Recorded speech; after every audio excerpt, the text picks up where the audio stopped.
excited. It's so fun. I know we say, oh, you don't have to do anything for me. Don't go to any trouble. Yes, you do. Yes. We secretly love it and are hoping that you do. And I feel like our staff and volunteers have done such an amazing job at making us feel loved and celebrated and just rolling out the red carpet for us. Thank you guys for everything that you've done to just celebrate us today. So today is kind of a mom takeover here on stage. We're going to be sharing from our experiences as moms. We felt like who could preach the best on Mother's Day? Us as moms. So that's what we're doing. I know when my kids were little, one of my favorite verses that I would go to for encouragement and for just challenge and an inspiration was Proverbs 14:1. And it says, a wise woman builds her house, but a foolish one tears hers down with her own hands. This is a warning of what happens when we don't walk with God and do it His way as moms. But what I found in that passage that inspired me so much is recognizing that God has given us as moms an amazing opportunity to have influence like no one else. It's an empowering verse to recognize that we're being told these things because we've actually been given that honor and the opportunity to influence and build a house. The warning is that we can also tear it down with our own hands. We can either be a designer of our home or we can be demolitioning it, whether intentionally or unintentionally. So today, I want you to hear from some of these amazing moms that are doing just that, building up their household as they go. So one at a time, I'm going to introduce them and let them share a little bit of their wisdom and experience that they carry with them. So I'm going to start with you, Crystal. This is Crystal Martin. Crystal is a mother of an adult child that's already grown and left home. She's also a stepmom with stepchildren that's still in the home now that she's raising. So let's start with an easy question. So just tell me what you think is the most rewarding part of being a mom. Well, as I said before, I think that all of us moms, depending on the different phases we are in our motherhood, would answer this completely different. For me, since I have young ones and adult ones, the way that I related the best of my ability is that the biggest reward for me personally is being able to see them see me.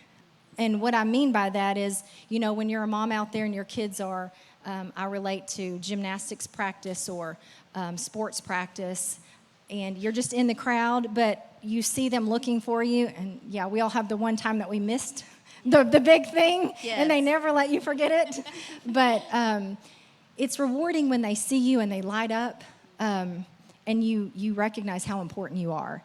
And so as I was thinking about now my adult child, Zoe, and as she's getting older, the way that she sees me and the moments that I may have thought years ago that she didn't see me, those hard times, the hard love, the tough love, the lecturing, all of those things, now when she looks at me or says a few words to me, it's so rewarding to see that she gets where I was coming from, and that finally the reward for me is seeing that all my hard work is paying and will continue to pay off in all my kids' life. That's so good and so true.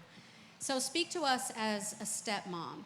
What is something that surprised you about being a stepmom?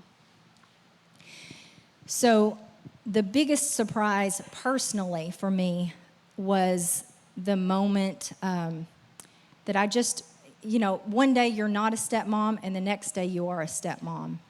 And I wasn't prepared for the pressure that I was going to put on myself.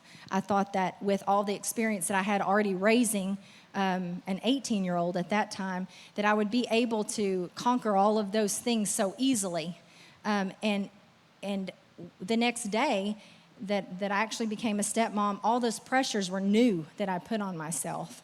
And I wasn't prepared, for the standard that I was holding myself to, that I wanted to be everything to those young kids that I had been to my own child that took so many years to develop. And so I'm just thankful, first and foremost, for, support. I think we all have to have that from our spouse, the biological parent, just support, but then the faith and the leaning into the Lord from there is the only thing that'll help you come, full circle in recognizing that you will eventually be that to those kids as well. And none of us want to be the bad guy. All of us want to be liked. We want our kids' approval because we're humans, but it's so rewarding when you do see that you are building that trust in them, even, I'm sure, as your stepchildren. What do you think is like the personal challenge that you have, like personally, as being a stepmom that you can share?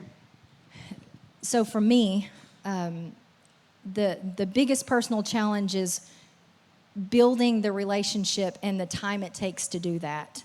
I wanted to, first day, step in, and I wanted my kids to know immediately my heart. I wanted them to just be able to crack it open and see like the love that I had for them and the dreams that I already started having for them. Those started, when my relationship started with my husband. But for them, just coming into it, I wanted them to love me, and I wanted to love them back so fast. And that taking time period was very difficult. It's easier now, but right at the front, it was so difficult. I wanted to be, I was talking to a lady in between services, I did want to be that voice, that familiar voice and that comforting hug, and I wasn't. And so to be able to recognize that I can be, I will have to be intentional with that, and I am. And I see already the love that's growing and developing, but it just takes time, and that's hard. That's hard. We all want it quick. That's so true. I mean, when you have your biological children, when they're born, they just love you from, as soon as they understand. I mean, their eyes even light up when they see you as a baby. But I'm so glad that you talked about how with stepchildren, it's not immediate, that it's a process. You have to grow and earn that trust. And it's a relationship. Thank you for sharing that, because I know that's an encouragement to a lot of us out here. So next we have Miss Lisa Wood. Yes. Miss Lisa is a mom of adult children that have left home. She is also a stepmom and a grandmother. And you are a working mom as well. And so she's an empty nester like me. So talk to us about being an empty nester and a mom of adult kids. What are some of the things that you feel like you did well? I know it's easier to think of the negatives, but tell us something that you feel like you did well. I was really blessed with having to have just all that incredible love that moms do feel. And it was just spilling over onto them, I feel like, all the time. But mostly from the standpoint of God in my life, and that I wanted to share that with them. And that, to me, was like super important for them to know that and feel that. And I feel like that did come across from the way that they were with their kids even, and watching them as adults and the humans that they've grown into. I'm just thankful. I'm thankful that God filled me with that love from the beginning, that I was able to have that and share that with them. Yeah, it really is just an overflow. When we recognize God's love, it just flows out onto them. So tell us something that you wish that you did better. I feel like, as a mom, you're always saying, do this, do that. It's time to do this, time to do that, and don't do this, don't do that. Sometimes you just don't take the time it takes to maybe just have these conversations, especially as they're getting older. As they're becoming teenagers and their world is, shifted from what your world was maybe as a teenager, or maybe they're just contemplating things that you never dealt with. And so I feel like the deeper conversations that could have come about, besides just preaching at them, sharing. Good at lecturing. Yes. And, having those deeper conversations, I felt like I did, but I just always feel like there's so much more that can be said until they're gone, because they're gone so quickly. Yeah, they are, and it's good that you've started that open line of communication, so it'll continue now that they're adults. Yeah, I just wanted them to know, so much about God, and sometimes I forget that they're just dealing with the things in their life that maybe I don't really know about. So how do you parent them now, even though they are adults and they have their own lives? Some of them have their own families. Yeah. How do you parent them now?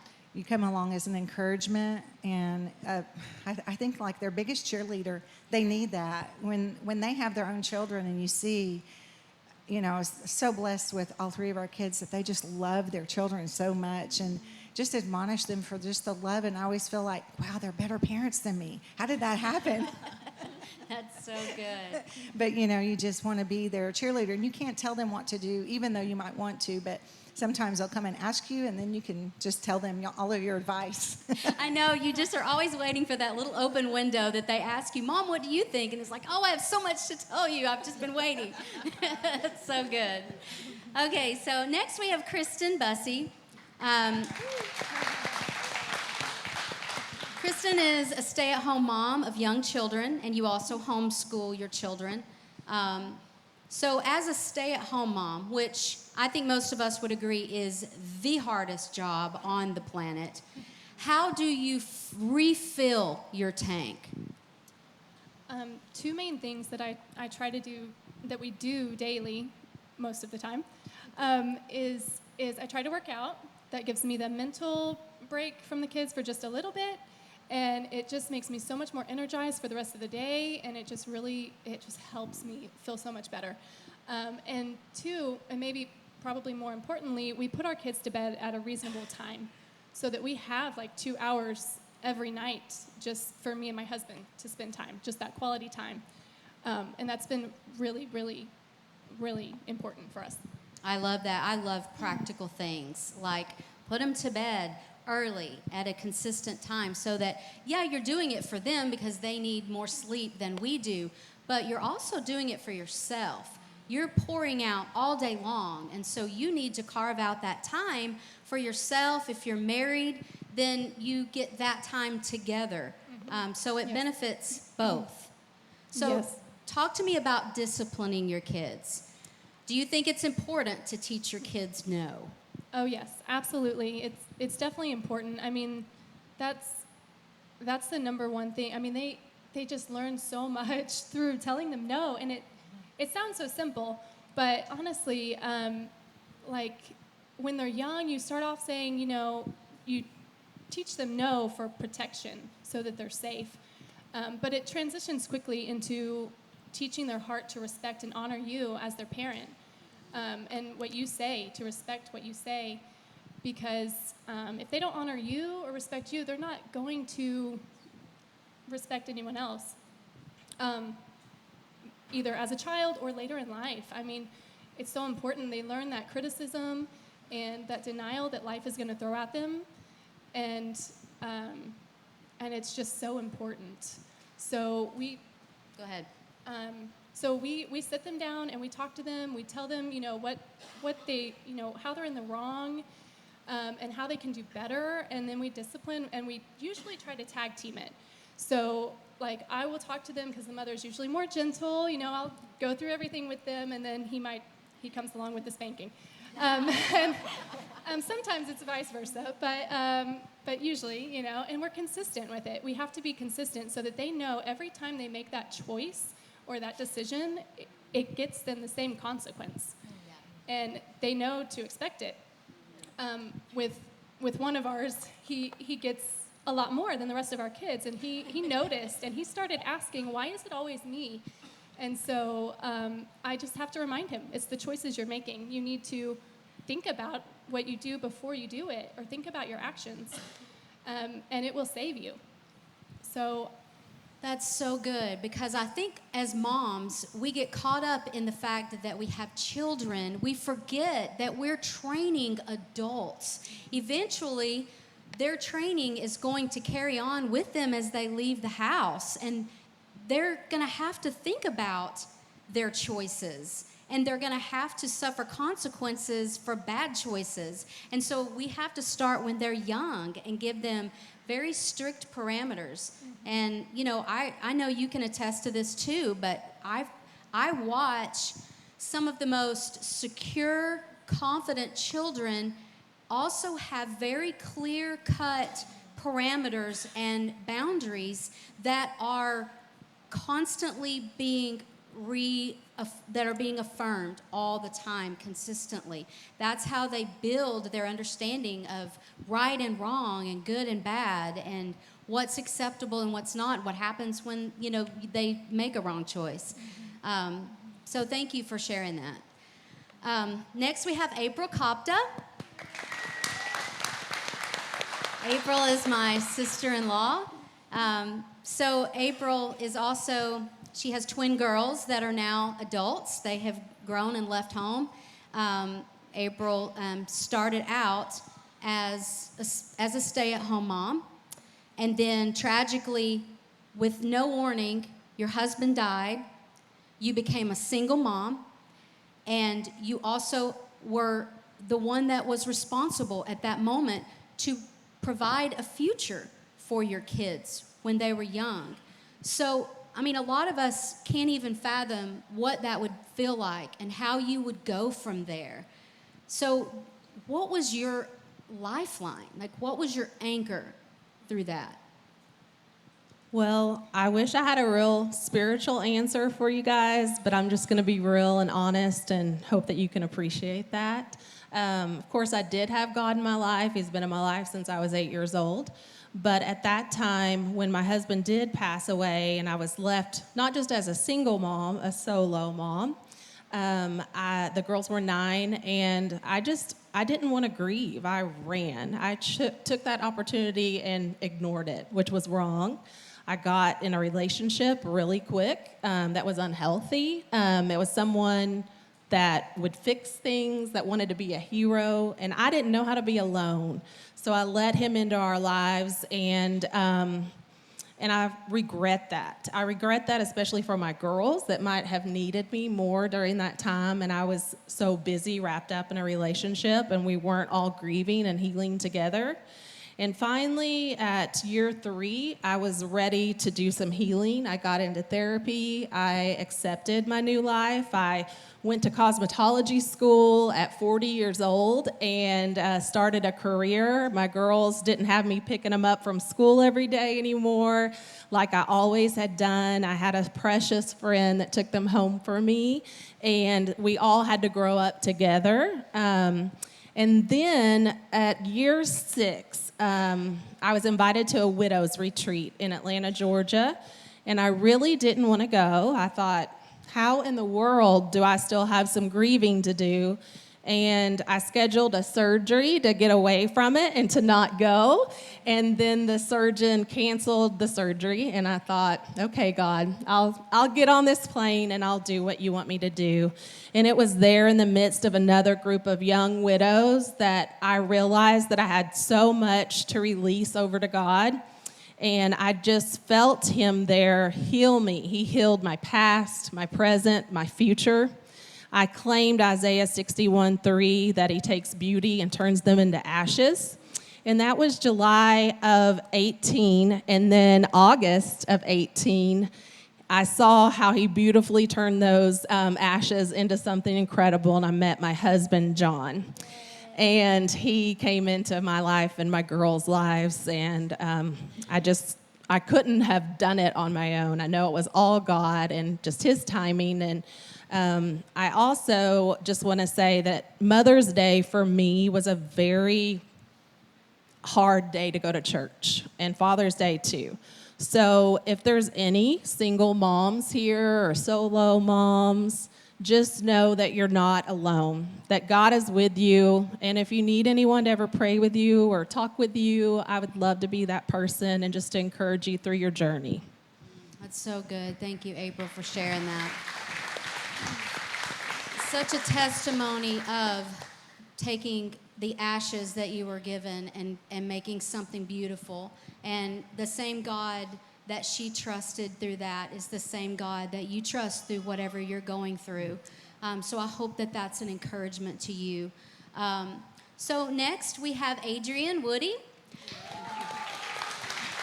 A lot of you probably recognize Adrienne because she leads our brand new kids, and she has children of her own, grade school kids that go to public school. So you were a working mom and a business owner for a while, and you were desiring to be a mom at first, and then there was a time that you couldn't get pregnant.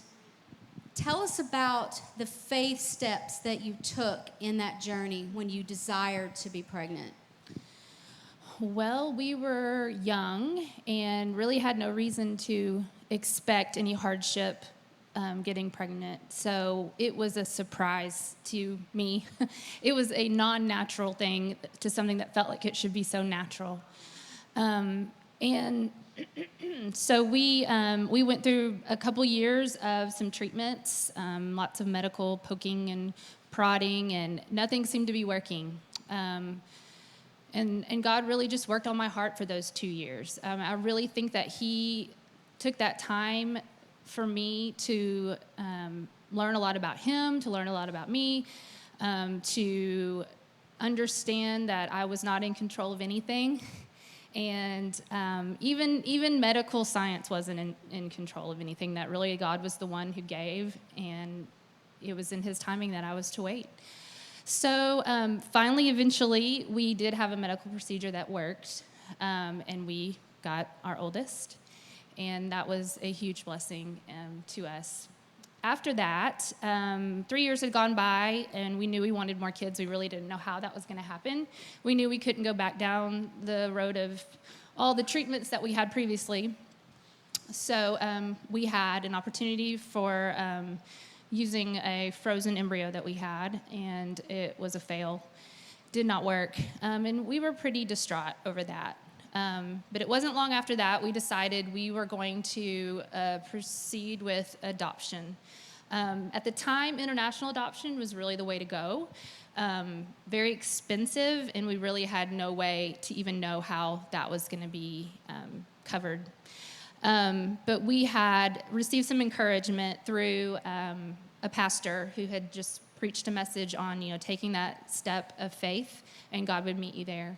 And so we thought, okay, we'll do this. We'll be $30,000 in debt, and that's okay. We will figure that out. The minute we did, we decided to put down our main deposit at an agency. Money arrived at our door through friends and family. People were just knocking on our doors. And that was our first kind of blessing that we saw from that we felt like God was really providing. And we knew He would provide. Shortly after that, we were in the process of a home study. And Jeremy went on a mission trip to Haiti, and I couldn't go. And I found out I was pregnant. And I was beyond shocked. Like, it was the last thing I thought could be wrong with me at that moment, but it turned out to be so. So I called him and told him in Haiti.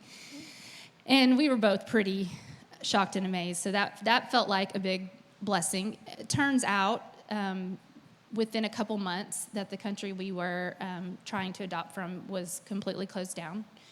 And we would not have received a baby from there, probably ever.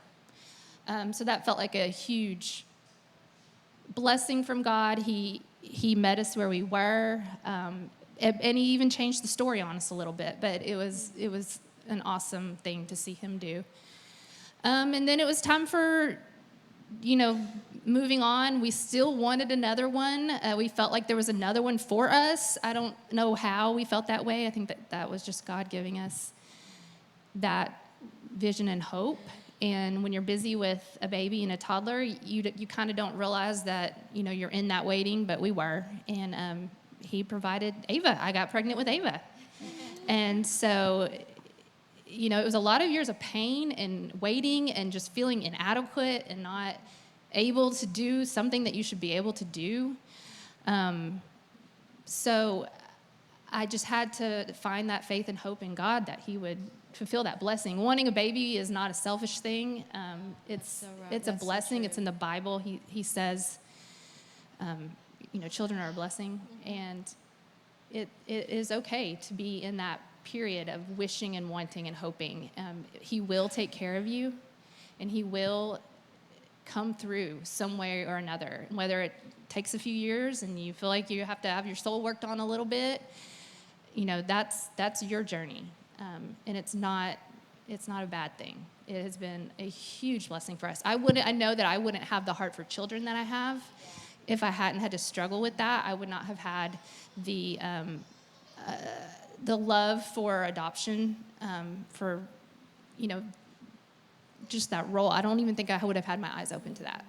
So God doesn't waste anything. I think sometimes we get so focused on what we've been asking for and Him providing that and doing what we're asking for that we forget that God wants to use all of the time that we are praying for these things or waiting for these things. He wants more than anything a relationship with us. He has work He wants to do in us. And so He's there with us the whole time, developing things in us because He has a plan, and it's the best plan. And it's going to be the timing that He plans to make it all exactly like it should be. So speak to us about being a working mom. How did you balance working, kids, home, all of that? Well, it was different for each time of phase of my children's life. It's different now than it was when they were little bitty. I mean, I had good people in my life. My parents were helpful. Jeremy's parents, Miss Lisa. My kids all went through Miss Lisa. And I mean, those are just people you can't do it without. So get a community around you who can help you in those moments and make your work for you and your family. So find a job that is understanding to you and your role as a mom. Get people around you that can fill those gaps when you can't, because you can't. You really can't do them all. And there are moments where you can take a little more time and focus on your job because it needs it. Or you can focus more on your family because your kid needs you. Or you can focus on your marriage because, that's important too. So you just have to be willing to, you're going to have to take a little from this area to give a little to that area, and that's just how it has to be. Why is it that we think to be the best mom means that we have to do it all on our own? Like we can't ask for help, we can't express weakness, but it's actually the opposite. Like for us to be the best moms, we have to depend on others sometimes. We have to call out. I feel a little overwhelmed here, and I need a little help. We are made on purpose, like by design, to be interdependent on each other. God's made us that way. And so we function the best. We are going to be the best moms that we can be when we recognize our weakness, we recognize and are very tuned into recognizing that we need some extra help.